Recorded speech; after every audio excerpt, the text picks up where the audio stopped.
In 48 hours, on Friday morning at 8:30 a.m. Eastern, the government releases one report that decides whether the Federal Reserve raises interest rates next month or does not. I am not exaggerating that for effect.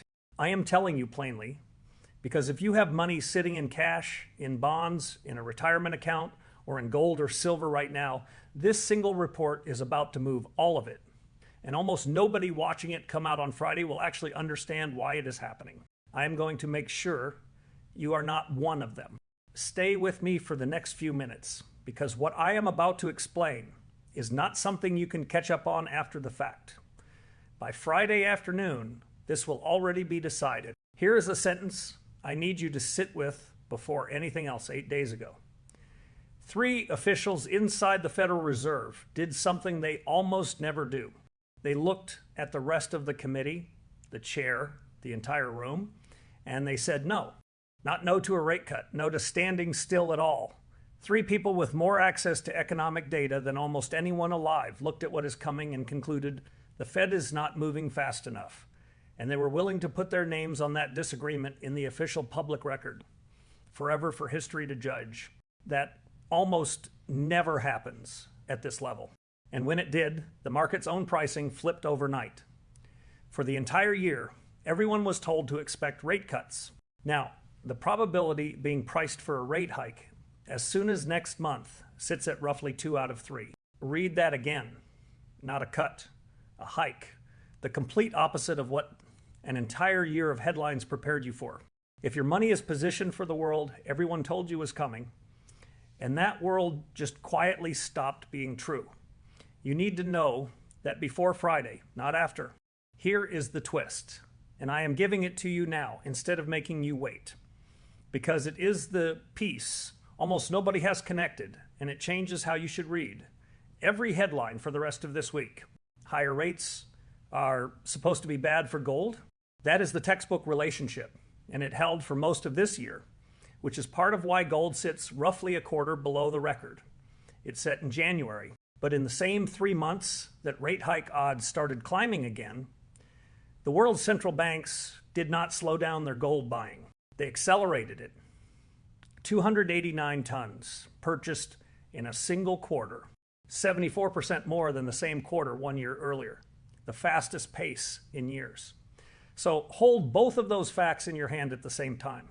The force that is supposed to make gold weaker just intensified, and the buyers who move the most money in this entire market, more than any hedge fund, more than any retail investor, did not slow down. They sped up. That is not a contradiction. It is a signal. And by the end of this, you will understand exactly what it is telling you. Before I go further, I want to know who is actually in the room with me right now, because it changes how personally the next part lands. Tell me in the comments where in the world you are watching from, and tell me honestly right now, today. Is your money positioned for rates to fall? Or have you already prepared for the possibility that they do not? I read every one of these, and I promise you the pattern in the comments under a video like this tells its own story about how many people are about to be caught completely off guard on Friday morning. And I will come back to what that pattern usually reveals before we are done. Let me walk you through exactly what happened, because the sequence matters more than any single headline. On July 29th, the Federal Open Market Committee voted to hold interest rates steady, right where they have sat for months. On the surface, a hold sounds like nothing happened, no change. The kind of outcome that barely registers, but underneath that headline sat something far more revealing. 3 separate officials dissented from that hold, and their reasoning ran in a direction that should genuinely concern you. They did not want to cut faster to help the economy. They warned in language unusually blunt for people trained to hedge every sentence, that waiting too long to act now could force the Fed into a far more aggressive, far more painful round of tightening later.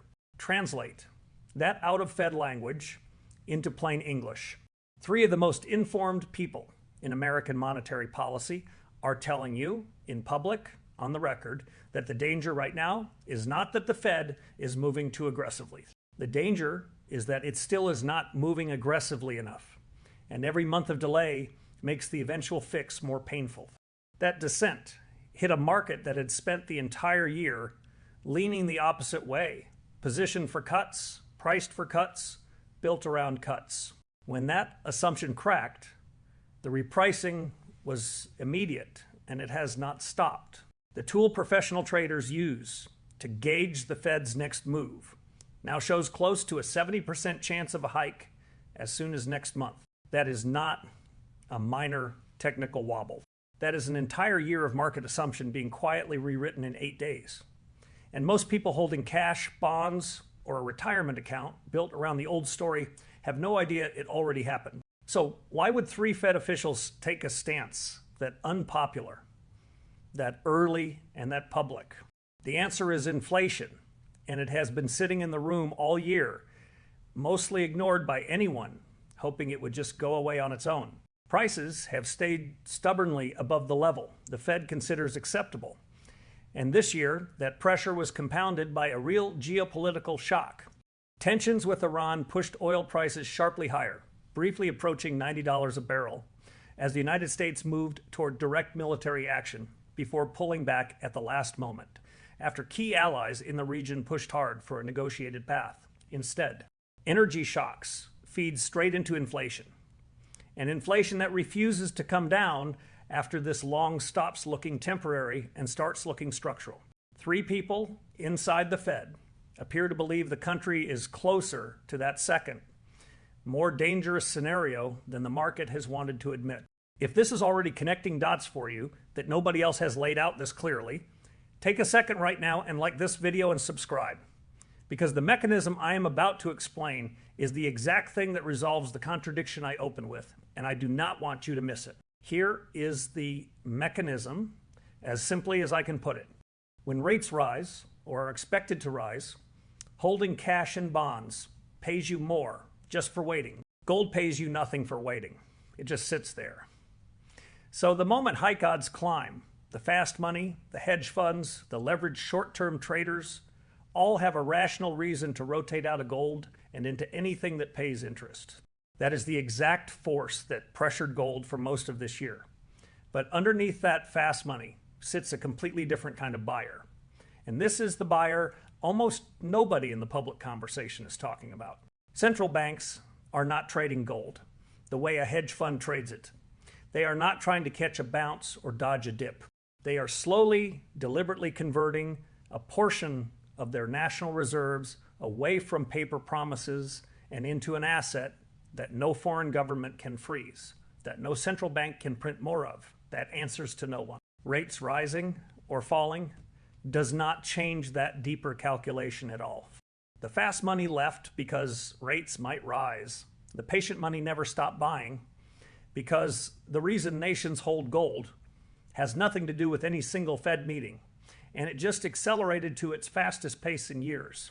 There is a second force sitting underneath all of this that the 3 dissenting officials were almost certainly staring directly at, and it is a number that should genuinely unsettle anyone thinking clearly about where this actually goes. The United States government's annual interest payment on its own debt has now crossed $1 trillion a year, not the debt itself, just the interest. Every single year. That number did not exist at this scale a few years ago, and it creates a brutal, uncomfortable tension sitting directly beneath the Fed's decision this month. The higher the Fed pushes rates to fight inflation, the more expensive the government's own debt becomes to carry, which means there is a hard ceiling on how far and how long rates can realistically climb before that interest bill becomes politically unbearable. 3 officials may want higher rates right now, but the room they actually have to keep pushing is shrinking every year that debt keeps growing. And that exact bind, fight inflation, or afford your own debt is one of the oldest and most dangerous traps in the entire history of central banking. Let me make this real with 2 people, because none of this matters until you see how it lands in an actual life. The first I will call Dennis, 68, recently retired, careful with money his entire working life. All year, Dennis read the same headline everyone else read. Rate cuts coming, the Fed easing soon. He moved a large share of his savings into short-term cash and money market accounts, reasoning that once cuts arrived, he would want flexibility. And in the meantime, he was collecting a decent yield for doing nothing. It felt responsible. What Dennis never built into his thinking is what happens if the entire premise reverses, which it just did in 8 days without him noticing. If a hike comes instead of a cut, his cash keeps earning a bit more on paper, which feels good. But the environment that produced this reversal, inflation that refuses to fade, a market assumption that just proved wrong overnight, a government straining under its own trillion-dollar interest bill, is exactly the environment in which the real purchasing power of that comfortable cash quietly erodes, even while the number on the statement looks fine. Dennis is comfortable today and has not yet asked what his money will actually buy 3 years from now if this pattern keeps repeating. The second person I will call Yolanda, 66, and she is not wealthier than Dennis, and she is not a professional trader. She simply asked a different question months ago. Instead of positioning her entire plan around guessing the Fed's next move, she looked at what the most informed, least emotional buyers in the entire financial system, the central banks themselves, were actually doing with their own money, not what any single headline predicted. She watched that buying accelerate straight through a year of tariff fights, a Middle East scare, and a wildly uncertain Fed. And she made sure a modest, deliberate portion of her own savings sat in the same asset those institutions were quietly stockpiling, not as a bet on Friday's number, but as insurance against exactly the kind of overnight reversal the market just lived through. When the dissent hit and the odds flipped, Dennis had to rethink his entire plan in a panic. Yolanda did not have to change a single thing. The difference between them was never intelligence, and it was never luck. Dennis built his plan around correctly predicting one number. Yolanda built hers around a pattern that holds true no matter which way that number goes. Now, why does this keep happening to careful, intelligent people? There is a well-documented feature of how the mind processes financial information called recency bias. Whatever has been true recently feels like it will keep being true indefinitely, simply because it is the pattern you have grown used to hearing. For an entire year, the dominant story was cuts are coming, repeated so often in so many places that it stopped feeling like a forecast and started feeling like a fact nobody questioned. When 3 officials inside the Fed quietly broke from that story, most people had no framework ready to process the reversal because they had never seriously entertained the alternative even existed. This is exactly why the most damaging surprises in markets are almost never the ones people were bracing for. They are the ones that felt too unlikely to plan for right up until the moment they arrive.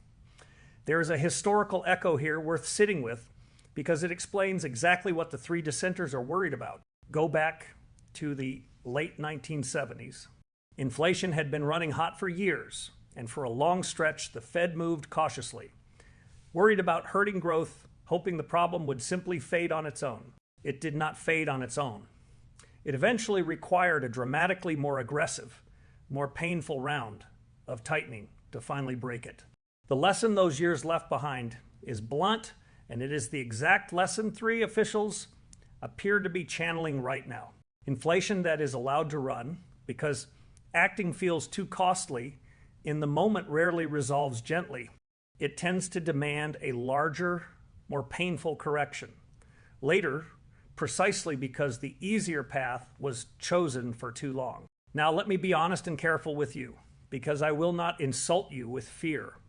And this exact subject draws people who want to frighten you into a rushed decision.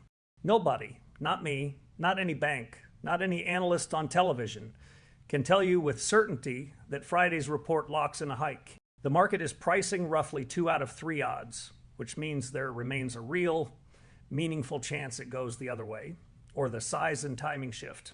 A soft number on Friday, and consensus right now, sits in the 80 to 90,000 new jobs range, after a genuinely weak reading the month before, could push the Fed right back toward caution within hours. Gold itself remains genuinely volatile, still roughly a quarter below its January peak, And anyone promising you it is guaranteed to do anything specific on any specific date is selling you a certainty that does not exist in this market or any other. What I am giving you is not a prediction of Friday's exact number.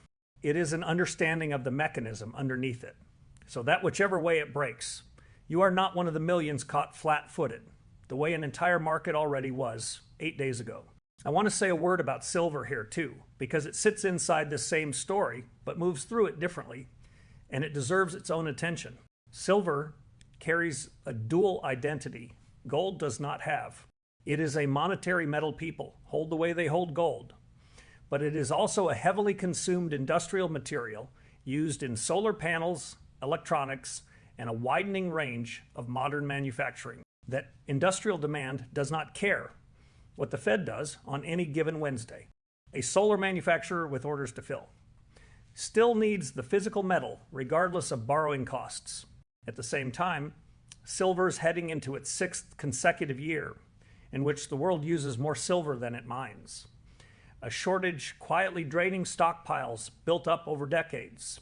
Price sensitive to the same rate swings, pressuring gold, but physically tightening underneath regardless of what rates do.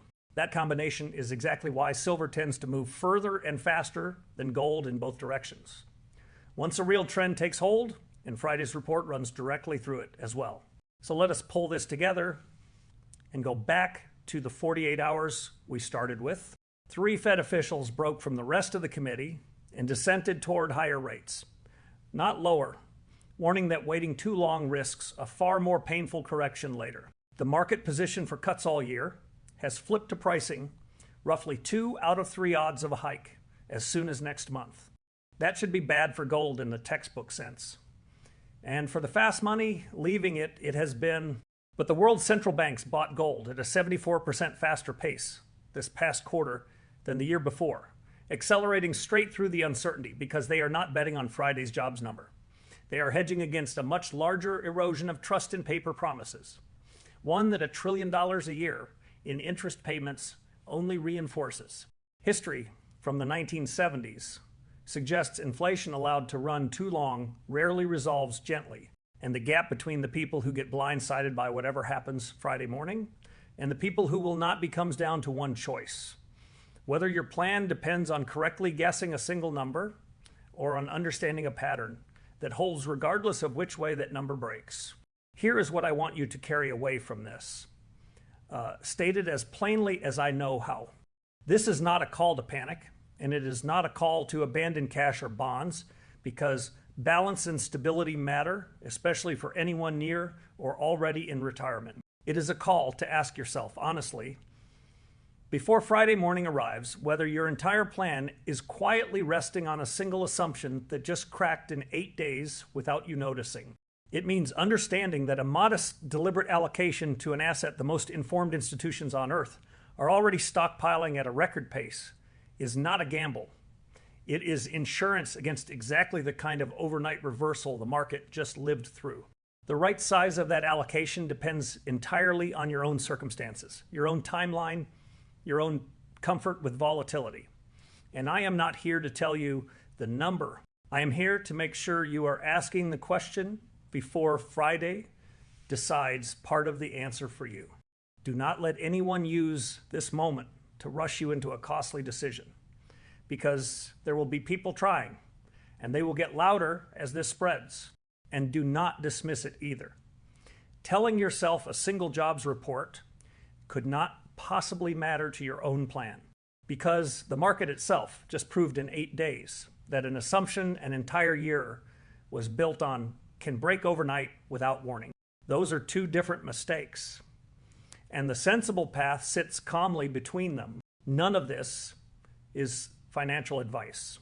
Every figure I have referenced, the 3 dissenting votes, the hike probability, the 289 tons of central bank gold purchases, the $1 trillion interest expense, Friday's consensus jobs estimate, the silver deficit, comes directly from the Fed's own July statement, the World Gold Council's most recent report, the Bureau of Labor Statistics release calendar, and the market pricing tools professionals check every single day.